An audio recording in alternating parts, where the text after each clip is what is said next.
సిద్ధయ్యకు 2 ఎకరాల మాగాని పొలం ఉంది. అది బాగానే పండుతుంది. అయినా అతను అతి పిసినారిగా బతుకుతున్నాడు. ఆ ఊరి గ్రామ పెద్ద అన్నదానం చేస్తే అందరికంటే ముందు అక్కడికి వెళ్లి వారు పెట్టిన అన్నాన్ని స్వీకరించేవాడు. అంతేకాని గ్రామ పెద్దకు ఉపయోగపడే ఏ పని చేసేవాడు కాదు. ఒకరోజు అలా అన్నదానంలో మంచి భోజనం దొరుకుతున్నందుకు ఆనందపడిపోతూ నడుచుకుంటూ వెళుతున్నాడు. అతని వాలకాన్ని, అతని ఆలోచనలను అదృశ్యంగా ఉన్న ఒక గంధర్వుడు గమనించాడు. మనిషిని చూస్తేనే ఆ గంధర్వుడు అతని గుణగణాలను అంచనా వేయగలడు. ఒక్కొక్కసారి ఎదుటివారు కష్టాలలో ఉన్నప్పుడు తమ పరిధిలో కొందరు సహాయం చేస్తుంటారు కదా, అలాగే సిద్ధయ్యకు కూడా ఒక అవకాశం కల్పిస్తే ఏమైనా కష్టంలో ఉన్నవాడికి సహాయం చేస్తాడని ఆ గంధర్వుడు ఆలోచించి సిద్ధయ్యకు అలసట కలగజేశాడు. అలసట వల్ల సిద్ధయ్య ఓ చెట్టు కింద కూర్చున్నాడు.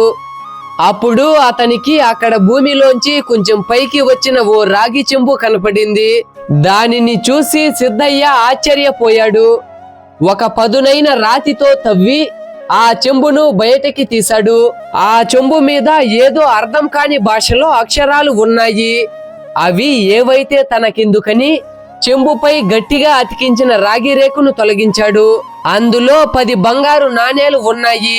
తనకు మంచి ధనం లభించిందనుకుంటూ దాన్ని అతి జాగ్రత్తగా తన పైనున్న తుండగుడ్డతో చుట్టి బయలుదేరాడు.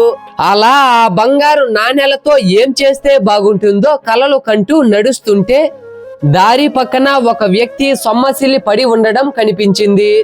ఏమైందో అని అతని దగ్గరకు వెళ్లి చూస్తే సిద్ధయ్యను గమనించిన ఆ వ్యక్తి, అయ్యా, 2 రోజులుగా తిండి తినలేదు. ఓ పండో కాయో కాస్తంత అన్నమో పెట్టించండి, మీ మేలును మరువలేను అని దీనంగా అడిగాడు. తన దగ్గర అంత బంగారం ఉన్నా అక్కడకు దగ్గరలో పండ్లు అమ్ముతున్నవాడి దగ్గర పండ్లు కొనలేదు. అతనిని తీసుకుని వెళ్లి పూటకోళ్ల ఇంట్లో భోజనం పెట్టించలేదు.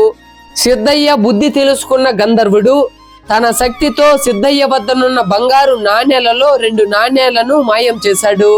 ఇంటికి వెళ్లిన సిద్ధయ్య రాగి చెంబులోని నాణేలను మరలా లెక్క పెట్టాడు. 10 ఉండాల్సిన నాణేలు 8 ఉన్నాయి. నాణేలు తగ్గడం చూసి సిద్ధయ్య ఆశ్చర్యపోయాడు. ఏమిటబ్బా ఈ మాయ అనుకుంటూ ఇంటి బయటకు వచ్చాడు. కొంత దూరంలో ఓ ముని కాషాయ వస్త్రాలతో వస్తూ ఉండడం కనపడింది. తనకు దొరికిన చెంబును ఆయనకు చూపిస్తే అసలు విషయం చెబుతాడని తలచి నాణేలను గూటిలో కుమ్మరించి మునిని మహానుభావ అని గట్టిగా పిలిచాడు. ముని సిద్ధయ్య వద్దకు వచ్చాడు.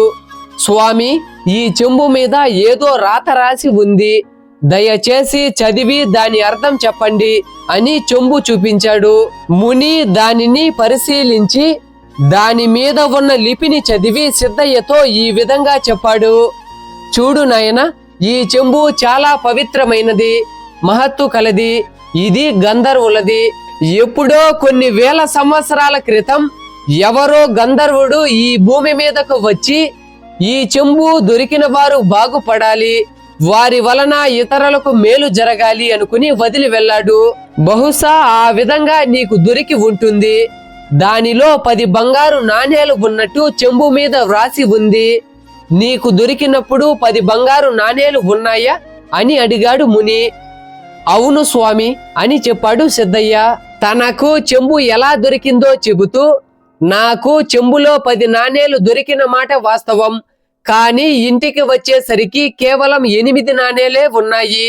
ఇదేమి చిత్రమో నాకు అర్థం కాలేదు అన్నాడు సిద్ధయ్య. ఈ చెంబు ఉద్దేశం ఈ నాణేలతో నువ్వు బాగుపడాలి. ఎవరైనా కష్టాలతో ఉంటే ఈ నాణేలతో వారిని ఆదుకోవాలి. చెంబు దొరికిన తర్వాత ఎవరికి సహాయం చేయకపోతే 2 నాణేలు మాయమైపోతాయి. నీవు తగిన వారికి సహాయం చేస్తే నీ చెంబు బంగారు నాణేలతో మళ్ళీ నిండుతుంది. నువ్వు అవసరంలో ఉన్న వారికి సహాయం చెయ్యి, అప్పుడు చూడు నీ దశ ఏ విధంగా మారిపోతుందో అని చెప్పి ఆ ముని వడివడిగా నడుచుకుంటూ వెళ్ళిపోయాడు. ఆ తరువాత సిద్ధయ్యకు ఆ ముని ఎప్పటికీ కనబడలేదు. సిద్ధయ్య ఆ ముని మాటల మీద నమ్మకం ఉంచి గ్రామంలో అవసరం ఉన్న వారికి ధన సహాయం చేయసాగాడు. ఆకలితో ఉన్న వారికి అన్నదానం చేయసాగాడు. చదువుకునే బీద పిల్లలకు పలకలు, పుస్తకాలు కొని పెట్టేవాడు.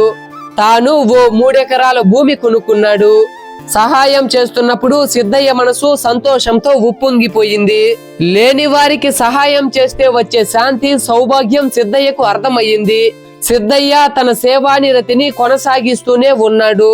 సిద్ధయ్య మంచిగా మారినందుకు అదృశ్య రూపంలో ఉన్న గంధర్వుడు కూడా సంతోషించాడు. ఈ వీడియో మీకు ఇన్ఫర్మేటివ్ గా అనిపిస్తే మా వీడియోకి ఒక్క లైక్ చేసి వీడియో ఎలా ఉందో కామెంట్ చేయండి.